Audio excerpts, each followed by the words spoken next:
What's up, everyone? Welcome back to the Laced Up channel. Thank you guys for some of the feedback on the latest video that Rachel and I just posted. It was cool hearing the encouragement that you guys had. I'm, like I said, I plan on doing different videos. I want to reach a wider audience, and I definitely plan on making more videos like that. And I already have another idea for another topic for one of those real talk conversations. But today I'm doing another one of my favorites. We'll focus on true crime today. All right, and so this is a new series that I plan on doing as well. Today, if you guys have followed me on Instagram at the Laced Up Podcast 24/7, you guys would know that I'm going to be talking about Richard Kuklinski. And anything about this man, he was one of the top hitmen of of all time. And they actually have a documentary about him called The Iceman Tapes. So if you haven't seen that, I suggest you to actually check that out. And anything about Steve Austin, that was kind of a gateway to how he got his name. So I suggest you guys to check that out. But let's get started with this video though. All right. So Richard Kuklinski, like I said before, he was nicknamed the Iceman, and we're going to get further into that as we get further into the video. But first of all, let's get a little background about this guy. All right. So Richard, he was born on April 11th of 1935 in Jersey City, New Jersey. Okay, so his parents, it's I don't want to sound mean when I say this, but usually with serial killers, they parents are usually abusive to them. And I know, like, you even look at the Rob Zombie's old Halloween movie. Michael had an abusive stepdad, and look how he turned out to be.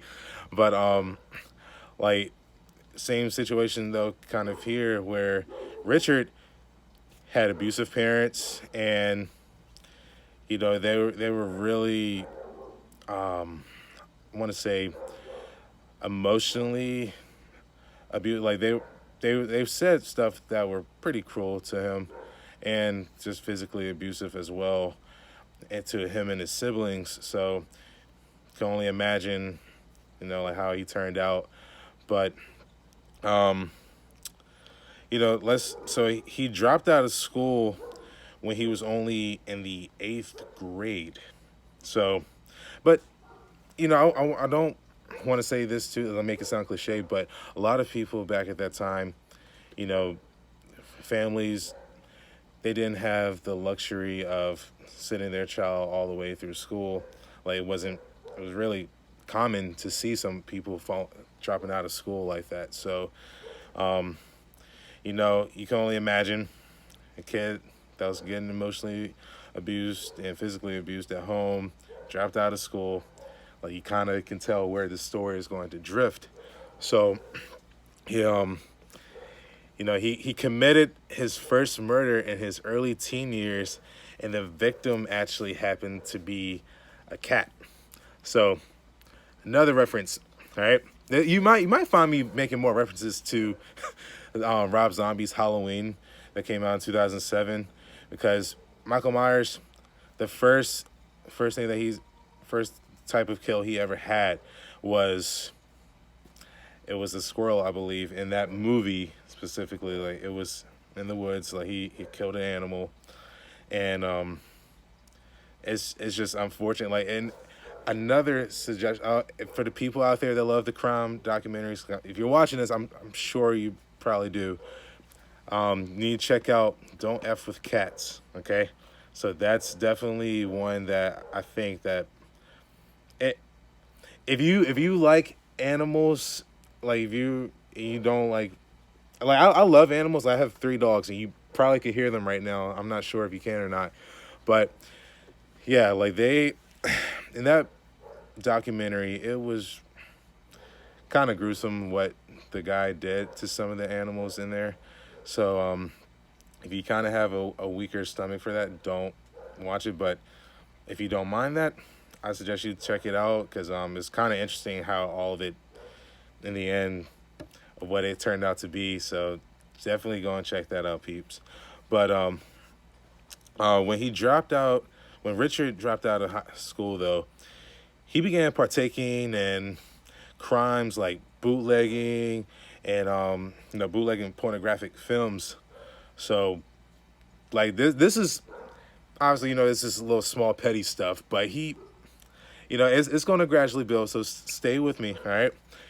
But but eventually this actually led him to being hired as a hitman for the mafia. So at a young age, this man was already working for the mob, and it's crazy because back at that time, the mob they recruited younger people and stuff. So that's just happened to how it was at that time. But things change. But so he worked for some of the families such as the Genovese families, the Gabinos, and the Di Cavalcante family. Okay, and some of you probably like, who the heck are you even talking about? And so I'm gonna go a little deeper into this. So the Genovese family, they're one of the quote unquote like 5 families.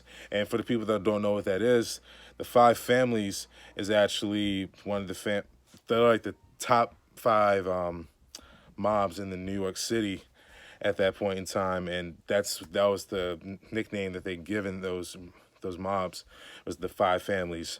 So they dominated organized crime activities in New York City and Jersey, and they were actually founded in the 1890s.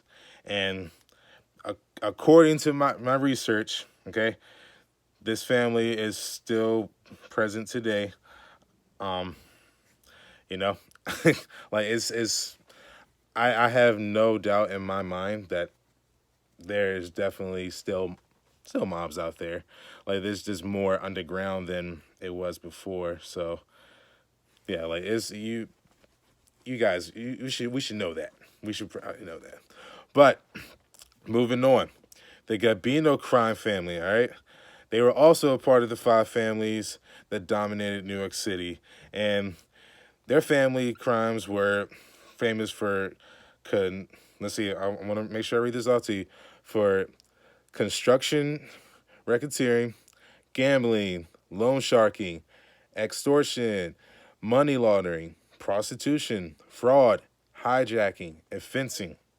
Okay, so once again, this family was founded in 1910 and is still present today. And I guarantee you, like this is, it's fortunately, when I say unfortunately, it is definitely, it's tough, I'm sure, for certain families, because a lot of families out there, especially like for Italian families, a lot of them, I don't want to say are born into it, but they kind of grew up around it, and a lot of that crime activity is normal. So it's about how you grow up. So you can't really judge a book by its cover, people. And the Di Cavalcante family, all right. So they were this was the New Jersey mafia. So from my research, they didn't, because I wasn't able to watch the documentary at the time, but I believe, just going off of where Richard was born, I believe this is probably one of the first families that he actually ended up working with as a hitman. So, this family, they operate out of northern Jersey. all right, and particularly in Elizabeth and Newark. So they maintain strong ties with the five families, the Philadelphia crime family, and the Patri- I want to make sure, 'cause I'm probably about to butcher this, and so bear with me. But the Patriarcha family, crime family, out in New England. And for my people that watch this, that live in New England, let me know if you want me to do a video about them. I would love to do it, man, because like this, I think it's cool, man. Like I don't know, I don't think it's cool like with the crimes, but I love just talking about like the just like some of the history that's happened in the world. So yeah, let me know and down in the comments if you want me to go on and make a video about that. All right. And so let's see. So all right, bear with me because this list, it feels like it goes on and on, is like a snowball effect. All right. So the D Cavalcante family. All right. Their crimes included bookmaking, cement and construction violations, bootlegging, and with the cement and construction violations, I'm sure you can probably have an image in your head of how gruesome some of those probably were, some of those violations actually were. But but yeah, they had bootlegging, corruption, drug trafficking, extortion, fencing, fraud, hijacking, illegal gambling, loan sharking, money laundering, murder, peer thefts, pornography, prostitution, racketeering, and waste management violations. All right, so Richard was messing with some hard dudes out there. All right, so like you you gotta just think. All right, we can't really put in our head right now because some of us we grew up in a society or just in really in a neighborhood where it's it's kind of is more comfortable, I would say. All right, and some of us are wondering like, oh man, how in the world can somebody actually do this? And this is just crazy. Why would you want to be associated with people like that? But and when I say this, don't don't take me for, all right, you're trying to justify his actions, but you got to realize, people, this man, he dropped out in 8th grade, had an abusive mom and dad. All right, you're not gonna want to stay home with somebody that is constantly just coming after you, and you like no one wants to do that. No one, and like when someone is arguing, no one is going to listen to somebody that is yelling all the time. All right, so of course he had to do something that is going to keep him busy, and he just he ended up falling into the hands of the mobs. All right, so it is what it is, man. So like it stinks that that happened, but it's like you look at it where some people, a lot of people in the projects, all right, you might drop out, you might not have a job. A lot of people turn to drug dealing a lot, and it's easy hustle, and it's not the safest, and obviously it's not legal to deal like certain drugs, but sometimes it's feel like, man, this is the only thing I have, and this is the only way I'm gonna make money and make a living. So that's kind of where I feel like Richard was coming from with where he why he partook in all the stuff that he did. And so in 1986, all right, Richard was arrested and charged in connection with 5 murders, and the first being George Miliband. All right, he was killed in 1980 after meeting with Kuklinski to sell videotapes, and his body was found stuffed in the barrel. So obviously, Richard, this is I'm not sure. Like I said, like I'm the first person he's actually kill. I don't know if this was or not because this wasn't clarified. But usually, when you kill somebody, I don't think you're not gonna try to leave any evidence behind and leave them stuffed in the barrel. It's not the most, you know, smart thing to do. But hey, you know, what do I know? I'm not a hitman. So like, but yeah, this is where the first body that was found. Um, the next one was Louis Masgate. He also met Kuklinski for a videotape deal and was last seen in 1981. But all right, get this though. All right, his body was partially decomposed. All right, and the body was discovered 15 months later. So they didn't find this and really until what 1983 really. You do the math, and the examiner had found ice crystals in his body tissue, which this led to Kuklinski getting the nickname Iceman.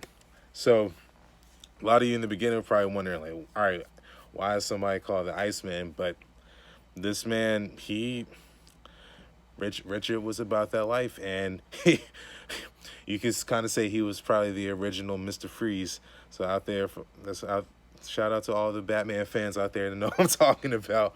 But yeah, man, like it's kind of crazy, and I guess he froze his bodies because I guess he was trying to stop the time to really I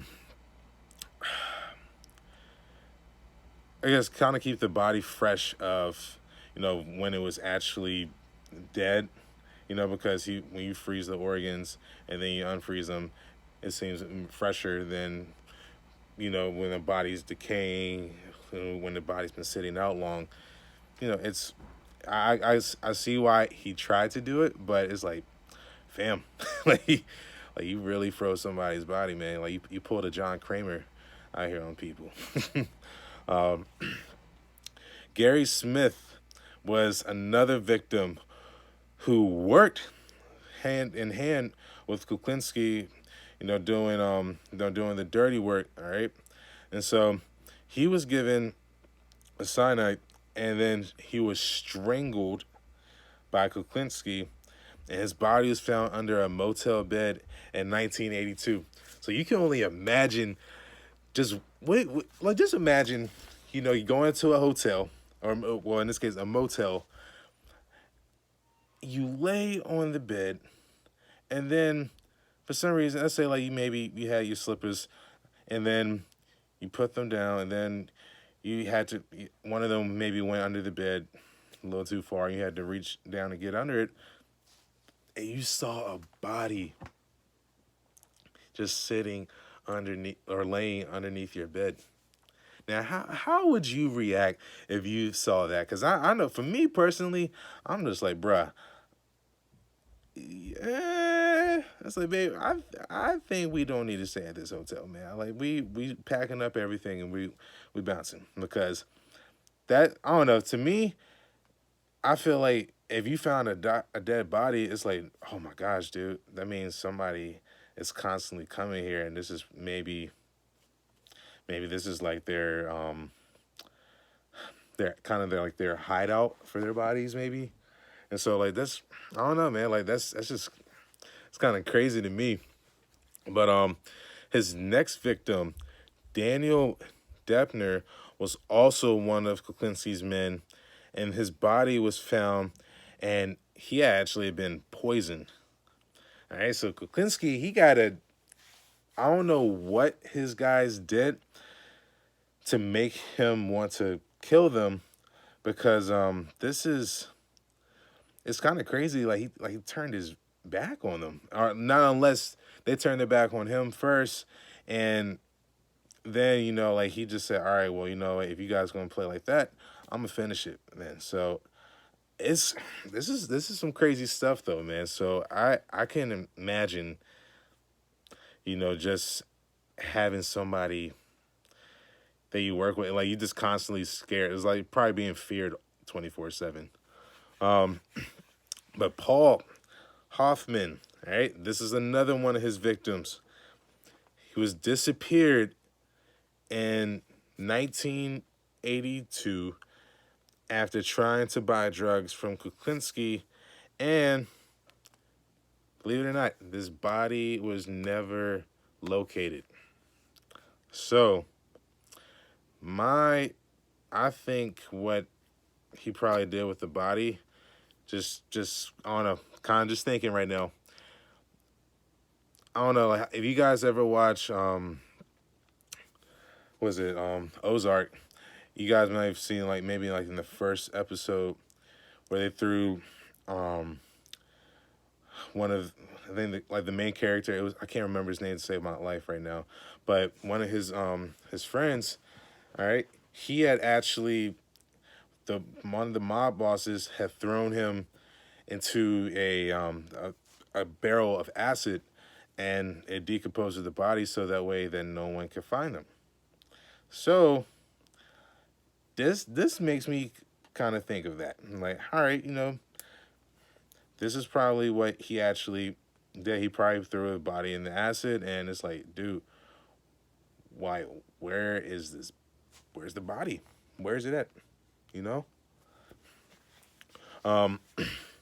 But moving on though, in 1988,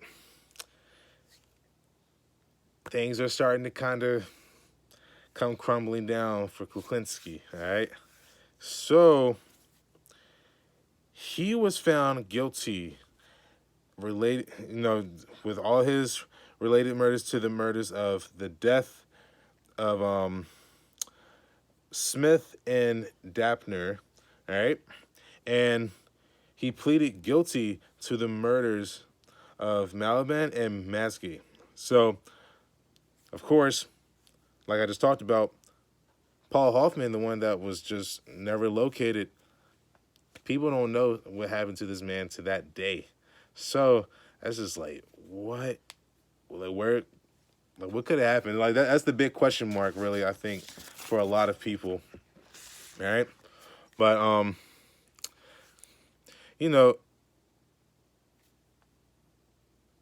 once again, once we just talked about, he eventually ended up confessing to the murder of Hoffman. But since there was no body found, and they don't, honestly, they have no proof or evidence to, what actually happened to him, the charges were dropped against Kuklinski for that. But he was sentenced to 2 consecutive terms of life imprisonment. So the man was obviously, he was going to die in prison, like, because of all the murders that this man has committed. Yeah, like, he was definitely going to die in prison. But in 2003, get this, guys, he pleaded guilty for the 1980 murder of New York police officer Peter Calabro.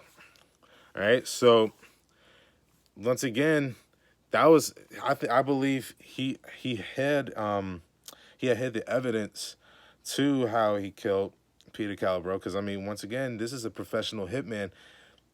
He knows what he's doing. All right, like, not saying, like, why would you stuff a body in a barrel? Couldn't tell you. Maybe he wanted to send a message to somebody. I could not tell you, but like, you went that long, like 2003, dude. I want to say I was 7. Yeah, I was 7 years old at that time, and that's crazy that man went that long with, just they didn't had no idea what happened to that police officer. All right, but while in prison, Kuklinski had claimed to have committed over 100 murders.